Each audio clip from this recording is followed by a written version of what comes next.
Let's talk about the first Sixers preseason game of the year. Woo!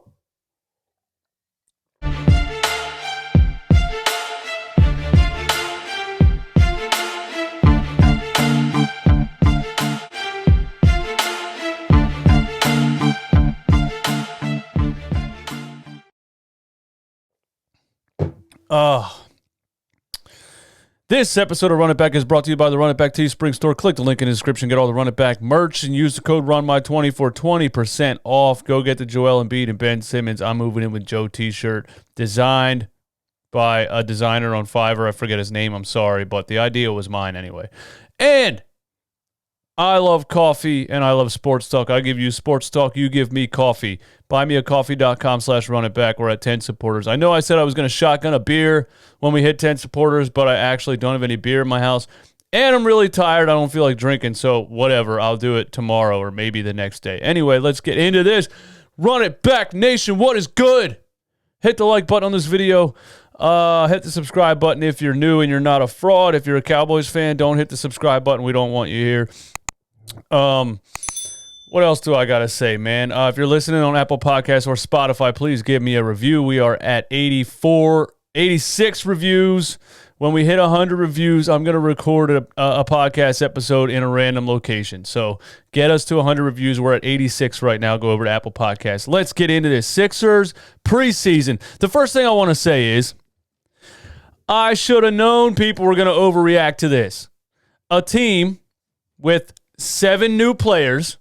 I didn't count them. I just said that off the top of my head. A team with 7 new players and very, very, very little amount of time to get any kind of chemistry, any kind of practice time together, anything is going to be rusty. It's going to have some kinks to work out. It's not going to look good these 2 preseason games. It's not going to look good the first 10 games of the season probably. That's to be expected. I mean, I guess I just got to stop reading Twitter so much. Like, if you love something in life and you want to hate it, go to Twitter and read about it. Whatever it is. If you love Chipotle, if you love chocolate cake, go over to Twitter. They will tell you how trash it is. So I love the Sixers. I didn't expect much from this game. I'm over on Twitter, and it's, oh my God, we're missing so many threes. Oh my God, Danny Green looks like crap. Oh my God, Seth Curry looks like crap. Oh my God, this. Oh my God, that. Are you guys kidding me, bro? It's the goddamn preseason. In a short off season with a whole bunch of new players on the team. Chill the hell out. The thing that I like about this team, the thing that I liked from the very jump, there's a couple things that I like from the very jump. Number 1 is space. Space. There's so much space on the floor for players to operate, for Joel Embiid and Ben Simmons to pick and roll, for Ben to get to the rim, for Joe to do his thing in the paint, for Tobias to have room to post up a smaller man when he wants to. There's so much space. I was screaming my face off all last year about space on this team. There was none. It didn't make any sense.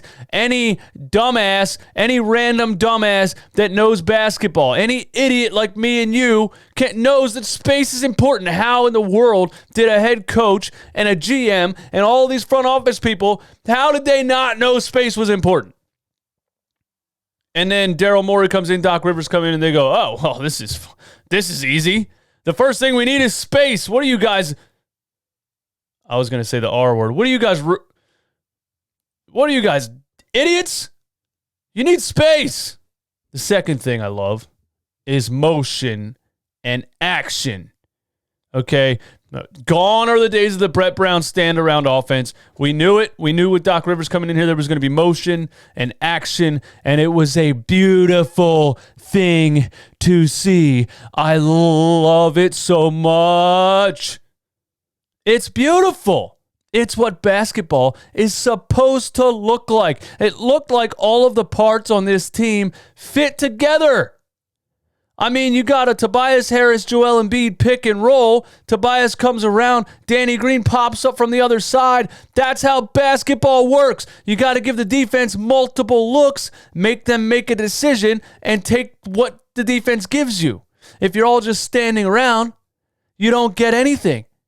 There has to be motion. There has to be action. And the Dave Yeager offense and the Doc Rivers offense, those guys together, there's going to be a lot of motion and a lot of action. Another thing that I'm huge on is the guard play. We've been missing guard play forever. Gone are the days of me screaming, "Where are the guards?" I know you guys that were rocking with me last year through the whole season, you heard me scream, "Where the hell are the guards?" the whole season, all season long. Brett Brown also, I don't want to get ahead of myself here, but Doc Rivers isn't afraid to play multiple guards at the same time. Shake Milton and Seth Curry on the floor at the same time. Brett Brown would never do that. Brett Brown wouldn't even play Hollow Neto and Trey Burke at the same time. Brett Brown actually thought he had to cut Trey Burke because he chose Hollow Neto. That's how dumb this guy is.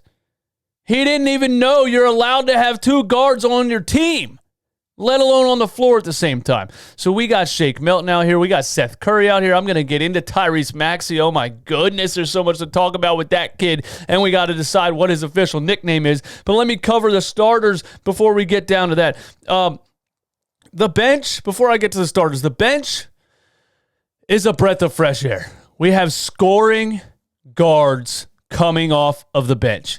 It is such a breath of fresh air. It's so relieving. I feel like I was being smothered all season, and now I can breathe. I don't know how to explain it. I felt like it was a challenge to watch Sixers games. It was one of those like an overhyped movie that you're excited to see, and you're finally watching it. In the back of your mind, you're like, "Oh my God, this is trash. Oh my God, this movie fucking sucks. I fucking waited so long for this fucking movie, and it fucking sucks, dude." Like, but you don't want to see it. You know that meme with the face in front? You won't allow yourself to see it. It was like a challenge to watch the team every game because you wanted to convince yourself it looked good, and it just didn't. It finally looks good and makes sense. And the bench, we've had the worst bench in the league forever. We haven't had a good bench on this team for a long time.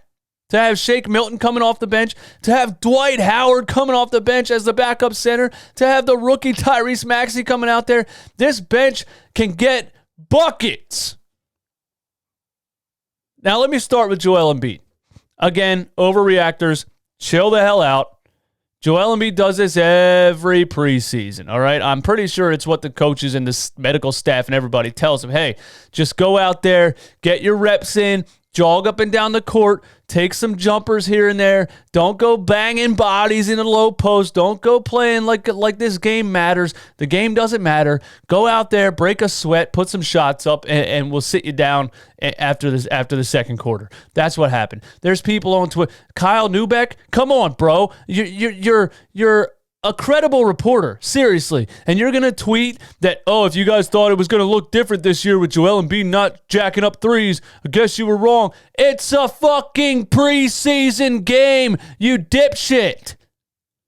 Anyway, I replied to that and I said, just say that you never watched Joel Embiid play in the preseason before. Just say that. How can you overanalyze a preseason game with Joel Embiid? I did say earlier today I wanted Ben Simmons to shoot a three in this game because it's preseason. It doesn't matter. Just shoot it. But it's clear as day, Ben is not going to shoot a shot that he doesn't deem necessary, and he's never going to. He's never going to be that guy that shoots a whole bunch of shots. He's never going to be that guy that catches fire and shoots 4 jumpers in a row. He's never going to be that guy. We just have to live with it. I do think he's going to eventually shoot shots that are wide open, that are necessary, like a corner three with the shot clock running down, stuff like that. But he's never going to be a shooter. We got to just get over it. Ben Simmons looked good in this game, aggressive, getting to the rim, showing his ball skills, showing his defensive ability on the perimeter, run a little bit of pick and roll with Joel Embiid, up and down the floor. It was Ben Simmons. He played the game the way that he plays the game. I don't think he was going too hard. I think it was kind of the same as the Joel Embiid situation. Like, it's just a preseason game. Go out there, get your reps in, break a sweat. Don't do anything too crazy. Don't hurt yourself in a preseason game. You know what I mean? So I think that's what it was. I'm not going to spend too much time on Embiid and Simmons because I tweeted like at halftime, I was like, all right, guys, good run. Now show me the young guys. You know what I mean? Like, I I don't really want to watch the starters in a preseason game because I know they're not really trying to do anything. So I want to see the young guys. I was upset a little bit that it took until the fourth quarter to see Tyrese Maxey, but we were rewarded for waiting. Tobias Harris, same thing. Did his thing. Tobias hit a three in the corner, missed a couple wide open ones. He just looked like Tobias Harris again. I don't think he's ever going to look like a $180 million player. We just have to accept it. If he can hit the shots that he's supposed to hit, and he can post up the smaller players and score in the paint and all that and give us, 15, 18, 19, sometimes 20, sometimes have that 30-point game. That's Tobias Harris. That's what we're going to get. Let's keep it going. Seth Curry is the perfect complement to Ben Simmons. I mean perfect. You saw the play, the one where Ben drives, draws the defenders, kicks to Seth, he steps back for three. The combination of those two together with the lethal shooting percentage of Seth Curry, it is beautiful. I heard a rumor that he has a brother that plays basketball too. I don't know who that guy is. This is clearly the Curry. The other one can go retire or something. Nobody cares about him anymore. This is the best Curry. This is the real Curry. This is the Curry of all Currys. We got him. Unanimous MVP over there? Nah, we got the good Curry. All right. I'm really excited to see Seth Curry, and he's a lot more of a ball handler than most of us most of us knew. He's actually a lot more of a guard than most of us thought, or knew. Or maybe you thought that and I didn't, but whatever. Seth Curry looks great. He's going to look great alongside Ben Simmons. I'm so happy he's here. I just want him to catch and shoot. I want him to, oh my God, it's just going to be beautiful. Danny Green, I like his defense. Plucked a couple balls early, got his hands in some passing lanes, hit the first three of the game, by the way, and all this, they traded Al Horford for someone who can't shoot, Danny Green can't shoot, He's a 40% career three-point shooter. Take a quick Google search before you say something, but Danny Green looked good. He's going to do what he does. He's going to play defense for us, perimeter defense for us. Him and Ben Simmons playing perimeter D is going to be locked down out there, and he can catch the ball and hit the shot. You know what I mean? He's the one that with the pick and roll, and he pops up, flashes up to the top. You hit him he's going to get a lot of those plays. There's going to be a lot of wide open threes for Danny Green and Seth Curry.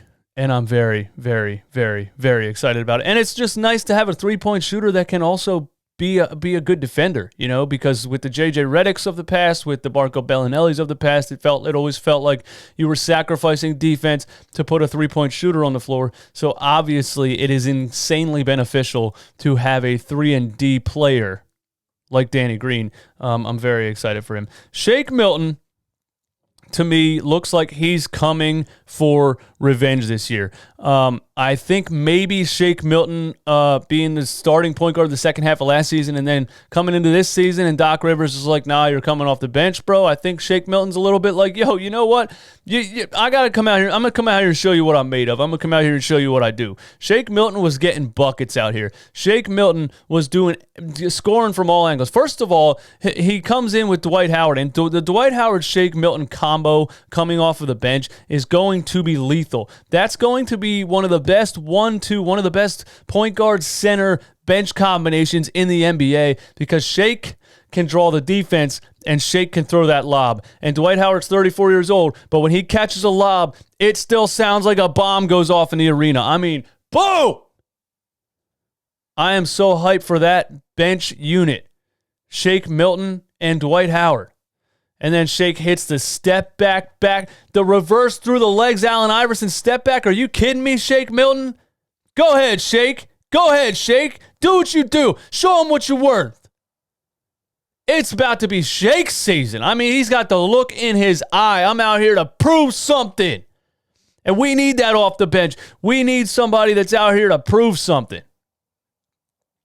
Speaking of players that are out here to prove something. No, I'm not going to talk about Maxey yet. Save it, all right? Save it. I do think somebody said Shake Milton could possibly be the sixth man of the year, and I honestly think Shake Milton's going to end up in the starting lineup before the end of the season. Somehow, some way. Don't ask me who's going to come off the starting lineup. I didn't put that much thought into it, okay? I'm not a professional sports person. I'm just a guy that says things on YouTube and Apple Podcasts, all right? So don't come at me. I'm just saying, I think Shake's going to end up in the starting lineup again, because you saw tonight, And you're going to see this season, he's just too good to be coming off the bench. He's going to be that third star. He's going to be that boom, boom, boom, 1, 2, 3, Shake Milton. He had 19 points tonight in 15 minutes.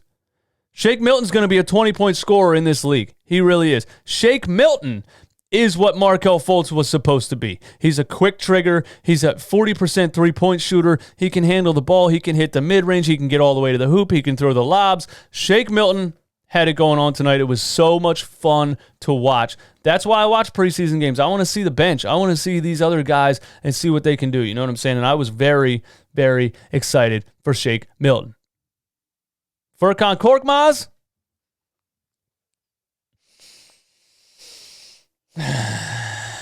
I know I got some subscribers in Turkey. I have some subscribers that watch my channel or listen to my podcast just because they're Furkan Korkmaz fans. There's one that always comes in my live streams, and he's like, yo, why don't you ever talk about Korkmaz? Why don't you ever talk about Korkmaz? I'm sorry, bro. Korkmaz stinks. Furkan Korkmaz stinks. It just is what it is. He has a nice-looking three-point shot. It's very inconsistent. He looks like he has a handle, but he's that unathletic European guard that's not quick enough to get away from anybody. He can handle the ball, but he just goes back and forth, left and right, left and right, left and right, and doesn't get anywhere. He doesn't have any speed. He doesn't have any explosion off the line. Furkan Korkmaz doesn't give you anything unless it's a wide-open three-point shot, and that's too inconsistent. Tyrese Maxey, Shake Milton, and Seth Curry should be the guards getting all the minutes. Furkan Korkmaz, send him back to Turkey in a luggage bag. I'm serious, man. I'm sorry. He's probably a nice guy. He's not NBA talent. It is what it is.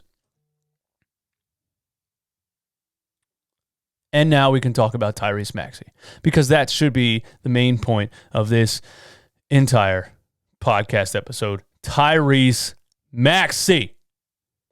I was upset. It took us until the fourth quarter to watch him play. I said, where's Tyrese? Where's Tyrese? I want to watch Tyrese Maxey, man. That was the kid that I was most excited to watch in the preseason. You know what I'm saying? I watched all his Kentucky highlights. I watched him get drafted. People talking, he's not really a 29% shooter. He's better than that. I knew he had the athleticism, but this dude is lightning fast. This dude is lightning fast. I know he wasn't playing great defenders, okay? He was playing the Celtics second unit, third unit, whatever. I understand that. But this dude can go from the three-point line to the rim in about 0.2 seconds. He is quick as shit. All right, he gets the one dribble, bam, bam, Euro step. Come on, Tyrese. As soon as he came in the game, he got 2 assists in about 30 seconds, both to Mike Scott. Funny enough. Mike Scott hits a 3. Mike Scott hits a mid-range jump shot. Tyrese Maxey has speed. He has ball handling. He has agility. He has awareness. He has body control. He has IQ. He senses the defense and kicks it out, or he keeps it himself. He knows when to pass, when to keep it. He gets to the middle. He's hitting these floaters, these mid-range jumpers. I mean, well, they weren't mid-range jumpers. They were all floaters. But this kid couldn't be stopped by this second unit. If Tyrese Maxey's coming off the bench playing other teams' second units, he is getting buckets all season long. I am so damn excited for how good Tyrese Maxey looked in this game. I don't care who he was playing against. His explosiveness is something we've been missing for years. We haven't had a real bucket getter off the bench, since Lou Williams. We haven't had a real bucket getter off the bench since Lou Williams. Shake Milton's a bucket. You can call Shake Milton a bucket. I don't think Shake Milton's going to be coming off the bench the whole season.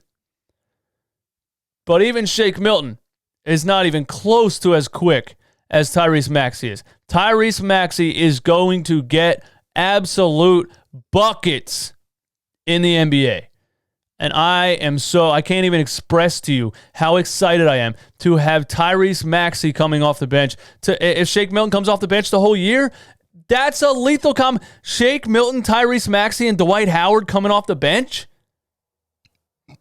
That's a damn good bench unit. I am so excited to have players that can break down their defender, that can make things happen in a one-on-one situation off the bench in the NBA. I'm insanely excited for Tyrese Maxey. And there's a Twitter poll.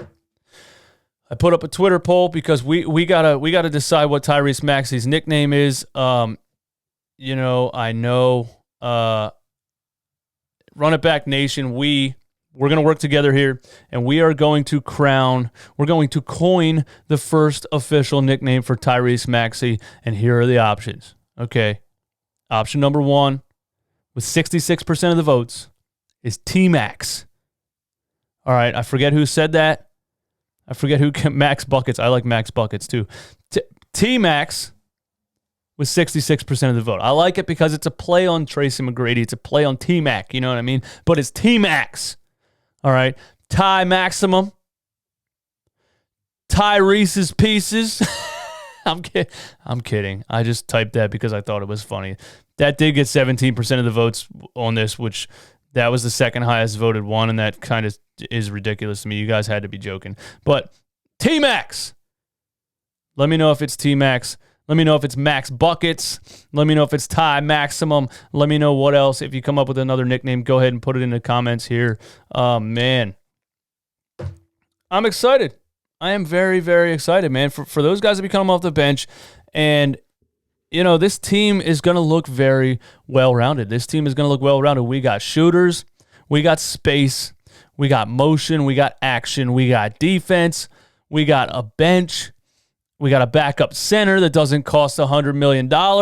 It all looks like it makes sense. It's such a good feeling. We were suffocating for an entire season watching last year's horribly built team.